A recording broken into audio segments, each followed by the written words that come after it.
everybody, it's Brooke. I hope you're having a great day. I am back to talk a little bit more about the April 25th Friday freebie in my Facebook group. If you're not a member of the Facebook group, come and join us. The link will be right up there with where the I is. I had somebody ask if I could explain it more clearly. As a new junk journaler, it was a little confusing, and that doesn't surprise me because, well, I talk a lot. So this is the freebie from Friday. It's already cut out, and in my last video, I explained how to cut it out and make the tags, cut the tags separately, and then fold over the edge on this piece to make it more sturdy. Okay, so that's all I did was I printed it front and back and cut it out. And that part, hopefully, on the last video was clear. So now, to put it into my journal, I'll move my charm. You guys, have you seen my charm? Can you stand how cute it is? My bookmark charm. Look, I found a Monster High girl. Can you stand it? She's so cute. I even left the coffin on her feet because it makes me laugh. Anyway, that's not the point. Okay, that's why people don't understand, Brooke. So here is a page in my journal. This is in May, so I'm not actually going to glue this in, but it will give you the idea. This is side 2. This is side 1. And all cut out, as I said. Now, one way to put this in is to fold it over so that the tags fold this way, and this piece is flat down on your page. And we'll move the flaps out of the way. And what I would do is take my glue and glue this folded edge and this bottom edge, and you would have a lovely little tuck right here. Or you could glue the top edge, glue the side edge and the bottom edge, and you would have a pocket right here. Or you could glue along the fold. This is obviously on the back side you'd be gluing. Along the fold, along the bottom, along this side, and then you'd have a pocket up here at the top. And your tag would fold over like that. So that is one way to do it. Another way to do it would be to put it down like this, fold this pocket back the other way, and you could put your tags over there. And what'll happen is your picture on the other side is going to, the tag pictures are going to be upside down, but that's okay. So you would line the fold, this fold, line that up with your page, make sure your tags are sitting where you want them on the other side, and do the same gluing, either along the folded side, down the bottom for a tuck like that, along the top edge, the folded edge, and the bottom edge for a pocket, a side pocket, or along this side edge and the bottom and this side edge, so you'd have a top pocket. And then on the other side of the page, you would have your writing would be on the front, and then when you flipped it over, you'd have your pretty tags. You could certainly put pictures and more journaling over here, but that preserves this whole page without covering it up. So that is another way to do it. Now the final way, actually we'll go ahead and put this aside in a minute. The final way to do this is to assemble the whole thing just the way we did it in the video, same exact configuration, cutting it out, slicing your tags, folding the edge of your pocket. So this would be the front side, this would be the back side, or vice versa, and it would look like that. And then you could take another scrap of paper. As I said, I've got tons of extra prints because when you're making a kit like this, you test print millions. So I just cut this down to be the same size as this side from the fold, extending a little bit past the edge. And you would just take this piece and line it up like that. And actually, we'll go ahead and do it just so I can show you. And I'm going to, how am I going to do this? I'm going to make this one a top loading pocket just for fun. Why not? Actually, I think I'll put the glue on here. So we'll put some glue on there. I should have put some glue paper down. Whoops.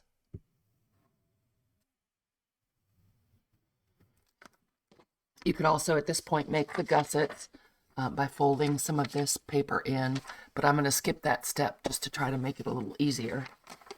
Let me wipe this glue off because we don't want that there. We changed our minds on that. And I'm just going to, whoop, upside down. I'm going to line this paper up with the fold down the center. And the top all nice and lined up. The bottom is lined up. Okay, let me put that lid on my glue. And there's a little bit of white showing again because I'm notoriously bad at doing things straight, but you could just ink that right up. And this is the part I left overhanging, so we can just trim that down. Where did I put my ruler? I thought I was all ready to go. I am. No, really, I am. Okay, so now I'm using my straight edge that has the metal edge on it, and I'm just going to trim off the excess. So that was the little bit of spare paper I left, and I guess I didn't do a great job on the bottom either, so I'll just trim that off. And now once that dries, you have a pocket right here.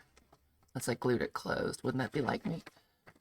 So you've got a pocket right there, and you could go ahead and punch a thumb notch in there. That'd be fun with a tall, skinny tag in it. Notch in there, and then we'll bring the journal back. And again, you could do this several ways, several different ways. You could just glue it down on a page like this and glue it down right down the center. And that way this would lift. Actually, I wouldn't glue it. I would tape it in, like tip it in. So you could tip it in on this edge and this edge. And then you'd have a fun little tip in with a flippy pocket. And you'd still have this whole page to journal on. Or, again, you could put it on this side, line up the fold in your pocket with the edge of your journal. Make sure it's snugged up against there, like that. And there's your pocket that flips open. And on the other side, you would have your tags. It'll flip open like that. Okay, so all I would do for this one is to glue it or tape it right along here. So if we took this and grabbed some washi tape, it's probably better than glue. I said glue, but that's not true. See why people get confused. Make sure that's right on the edge where we want it. And I would just take my washi tape and tip this in. Right down there, catch that edge, cut off the excess, and were I going to keep this in my book, I would probably put glue stick on my washi tape. But then, that is nice and attached. Okay, so you have a flippy pocket right there, and then when you turn it over, you have all your tags, and they will get trained to lay down like that. So that is another explanation of how to use this. I hope that was clearer. I tried to write how to do this to the person who asked, and when I tried to write the instructions, it was even more crazy than this is. So hopefully that answers that. The next thing I'd like to do, because I've been promising forever, is to show you the envelope punch board. These were very popular a few years ago. They are made by We Are Memory Keepers.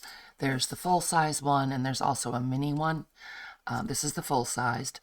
I haven't seen this in a store in a while, but if you're new to junk journaling, maybe someone gave you one or you found one at the Goodwill. And my friend Darla Walker, hello Darla, showed me a really good hack on how to make the envelopes without having the corners be wonky. So let's do that. If you can see this, I'm afraid to zoom in too far, you guys, because my camera gets really fuzzy. But if you look at this, you have a listing for the card size that you made. So the envelope would be just a little bit bigger. Here's the paper size that you need. And this tells you where to make your score lines to make the envelope. So I have another piece of scrap paper that I printed that I ended up, I think the ink did something weird on this one. So let's see, we'll look at this and let's do a 3x7 envelope. We might not have enough. Let's do a 3 by 6.5 inch envelope. So we cut a square that's 7 7/8 by 7 7/8. You guys see that?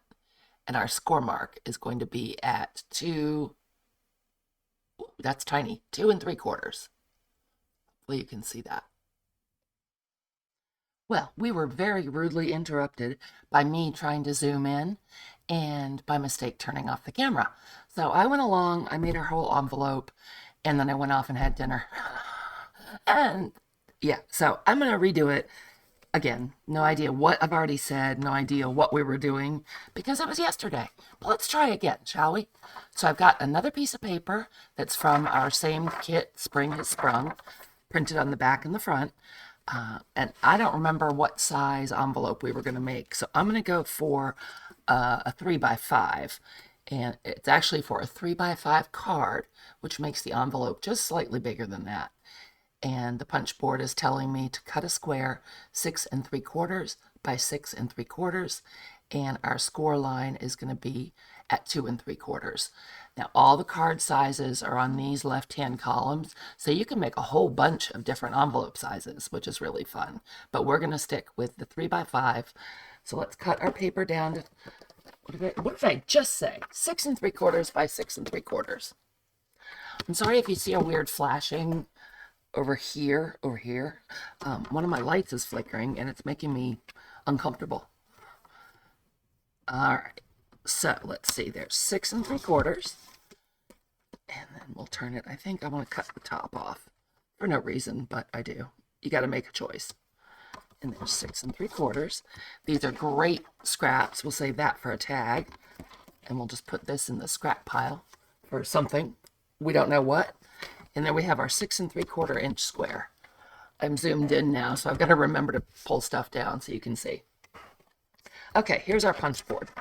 And now, this, I don't know if I already said this or not. This is a fun hack that my friend Darla Walker taught me.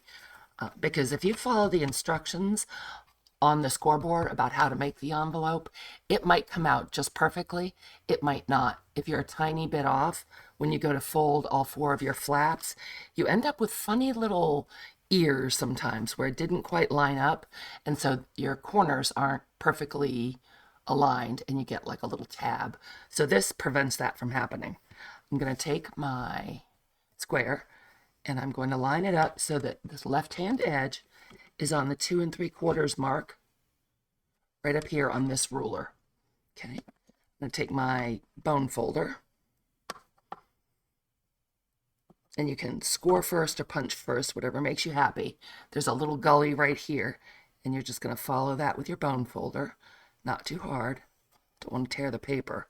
And I don't know if I said this yesterday, but the scoreboard does come with its own little blue bone folder that slides right in that slot. I just have no idea where mine is. So there you go. Now I'm going to punch. The scoreboard instructions tell you now to turn 1/4 turn clockwise and do this and that and the other thing. Don't do that. We just punched this and we scored right here. I'm going to turn this all the way around like this. Okay, and then I'm going to put my left-hand edge up to the 2 3/4 mark again, which is what it told us was our score line. So there's 2 3/4. And I'm going to punch it and score it. Just running right up that groove. Okay, so now we have a punch on either side. Now, what I'm going to do is turn it to this side. I can see my score line right here. I don't know if you guys can. Maybe if I fold it a little better, you can. Can you see that score line? Right here. I'm going to take that score line and line it right up with this finger, which is your score guide. And if you can't see it, once you press it flat, you can feel it. And then I'm going to check this gully and make sure that that score line is going right into the corner of the notch that we punched. Okay, so if I line this up exactly to that score line, can you see what's happening? This punch is not sitting exactly where it should along this guide. The guide is going underneath the flap a little bit. So what I'm going to do is just scoot it over a tiny little hair. Okay, and then I'll take my bone folder and run it right up there and then punch. And you guys, this makes the world of difference. Just that tiny little adjustment will make all the difference in the world. Okay, now we just did this one, so I'm going to go up and do this side. Exact same thing. I'm finding that score mark. Let me see if I bend it. You can see it a little better. Yep, I think you can see it right there. It's running right there. So I'm going to line that up with that little finger, which is your score guide. And then I'm going to come over here and look at this little gully and make sure that it's running right through the middle of this divot. I hope that makes sense, this little place we punched. And then I'll run my bone folder right up there. And I guess we should probably punch again, huh? It doesn't matter if you punch or score first. But just making those tiny little adjustments is going to make sure that you've lined everything up so you don't get those funny little bits hanging out when you go to fold your envelope. So let's set that aside for now. And you get these cute little punch out bits. Oh, you can't see those. I don't think I need those for anything. I'm going to chuck them. And now we're just going to fold our envelope. And do keep an eye when you go to fold that you're getting a nice straight line. Okay, so can you see I've got from that corner to that corner, it's nice and straight. Probably should go ahead and burnish that, huh? Sorry guys, I'm all discombobulated from re-recording 7 times. Well, not 7. 1. Let's not be ridiculous. And then push that one up. And I'm sure lots of you know how to do this already. But as I said, we do have quite a few new friends. And I haven't seen these envelope punches or these envelope boards kicking around for a while. So I thought maybe some of our new friends could use a lesson, or we could have a refresh. Okay, so there's our envelope. We've got perfect little corners. Can you see that? No weird dog ears hanging out because of those tiny little adjustments we made. Now, what I do, and this is totally optional, I don't like that point. So I just go ahead and fold that over. Throw a little glue on there. This is the funniest glue. I bought it 1,000 years ago. Not real crazy about it, so I kind of stopped using it. And I find it and use it for a minute and then push it to the back of the drawer again. And I find it and swear I'm going to use it up and then push it to the back of the drawer again. But there's still quite a lot in there, so I swear this time I'm going to use it up. Okay, so we have that, and we have that, and then here's our top flap. And then there's one other fun thing about your punch board. If you turn it around this way, on the opposite side of your punch, it's what they call a reverse punch. So instead of making that little divot, it rounds the edge, or the corner. So that looks even more like an envelope. So what I would normally do is go ahead and put glue along here and here and glue my envelope closed. What I think I'm going to do instead is not glue it, because I think I'm going to, no, I know I'm going to take, where's the thing we made yesterday? Here we go. I'm going to take this Friday freebie that we did and this envelope and make this a giveaway. So if you've stuck with me this long, go ahead and put a bird emoji down in the comments and I will do a random picker. And if you want to win this, I will send it to you. So there's that. That's fun. I haven't done a giveaway on my channel in a long time, so that'll be fun. Now, the last thing I wanted to do was, we'll bring this back out.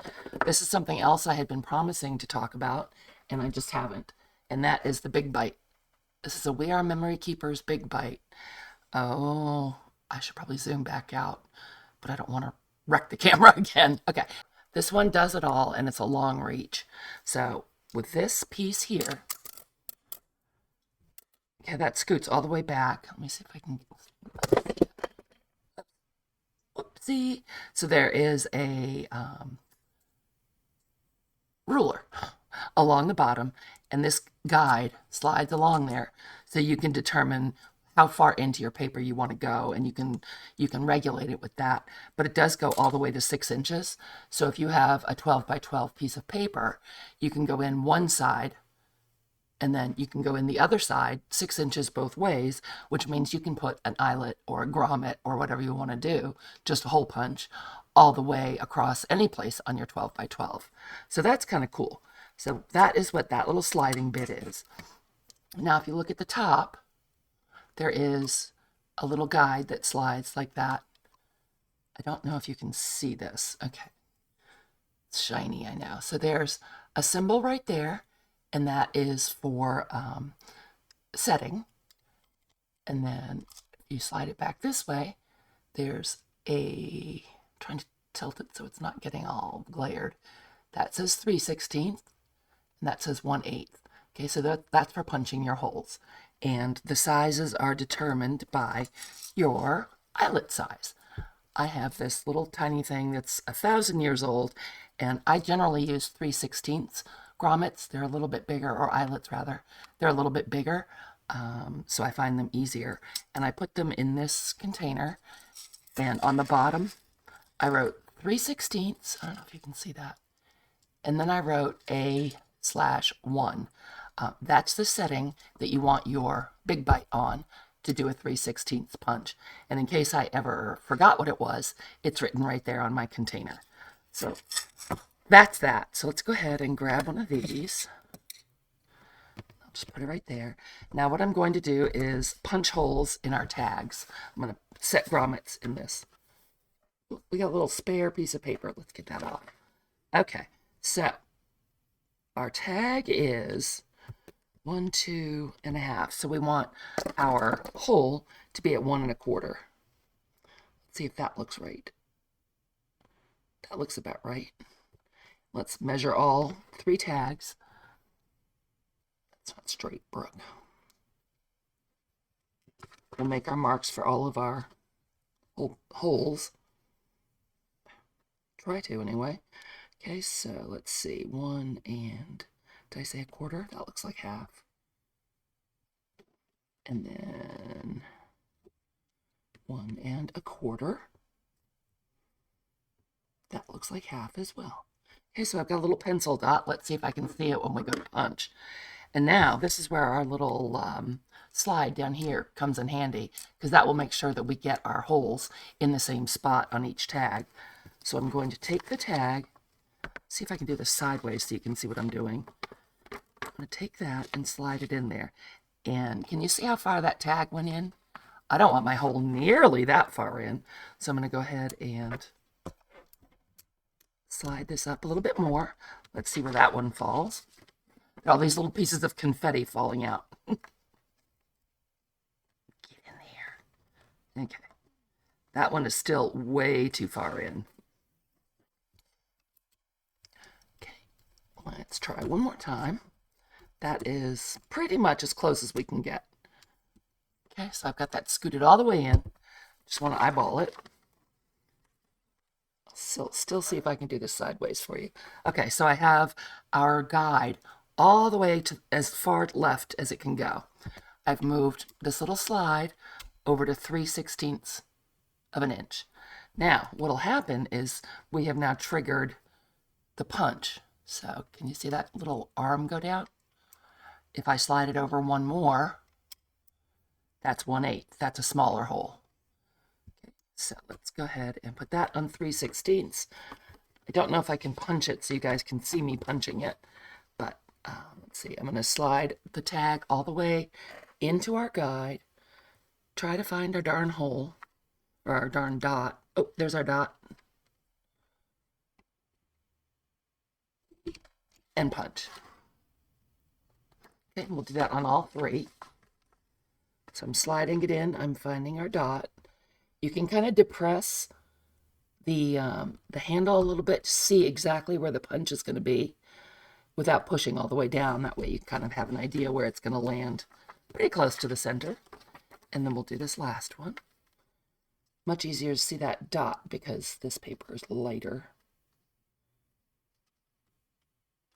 Okay, so now we have a hole in approximately the same spot on all three tags. Can you see that? I'll go in and erase those pencil marks so I don't forget.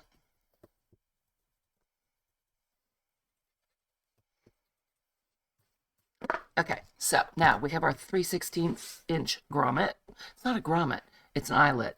In case you're wondering, the difference between an eyelet and a grommet is two pieces. So you get this little piece that's the eyelet. With a grommet, you get a ring that goes on the other side, and when you squash it, the pieces of the eyelet that split wrap around that ring. That's the difference. Grommet, eyelet. So, fun fact for the day. And you can set both of those things with your Big Bite. So now what I'm going to do is move our little lever all the way over to where it shows the setter. Okay, it's as far left as it'll go. And if you look down here, you have these little blocks. Okay, and you can pull them and rotate them. See that? Okay, and I'm going to set this one so that the block that says A is facing down. The little tiny letters are kind of hard to see, but they are there. And this one does the same thing. It lifts up and then it rotates. Okay, so you want to make sure that 1 is on the top.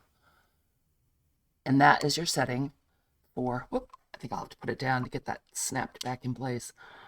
A1, A on the top, 1 on the bottom, is your setting to do a 3/16 punch. So the way you do it is you slide your eyelet in there, and I am going to, I don't know, can I hold this so you can see it? I'm putting the eyelet right on that little finger, and then closing it slowly to make sure it stays in place. I'm going to press slowly and steadily. I'm not going to do a real hard, fast punch because that tends to make the eyelet split badly. If you do it slow and steady, down as far as it'll go, and release it. Normally I don't need 2 hands. I was just holding it at that angle. You release it, and you have this beautiful eyelet set right in your hole. And it's split really nicely on the back. Okay, so you would just do that with all 3.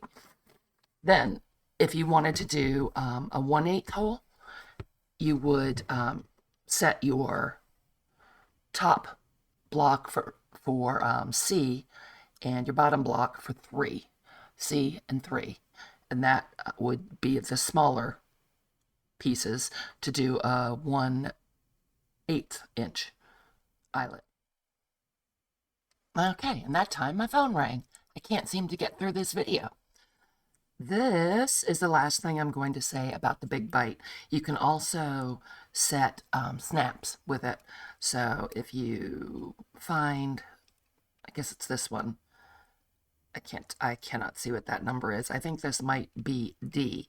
This is the cube side that's flat with just a little indentation in it. Use that one. Turn it so it's facing the bottom. Whoops. And snap that back in. It's really hard to do with it being held up like this, sorry. And that way you can do your snaps with it. So let me tilt that and see if you can see it. I think you can see that. Instead of having like a little finger thing right here, you've got a flat surface. So that'll take care of a snap for you. I will, down in the description box, I will link to a PDF of the instructions and settings that you need for this in case you lost yours. And that, finally, is a video response for all the questions I've been asked and things that I've promised that I would go over with you. I hope it wasn't too disjointed, and I hope you enjoyed it. Don't forget to leave a little bird emoji down in the comments if you'd like to win those little pieces of Happy Mail in those. And I will do that drawing on May 6th. Good luck, and thank you so much for watching. I'll see you guys really soon. Bye.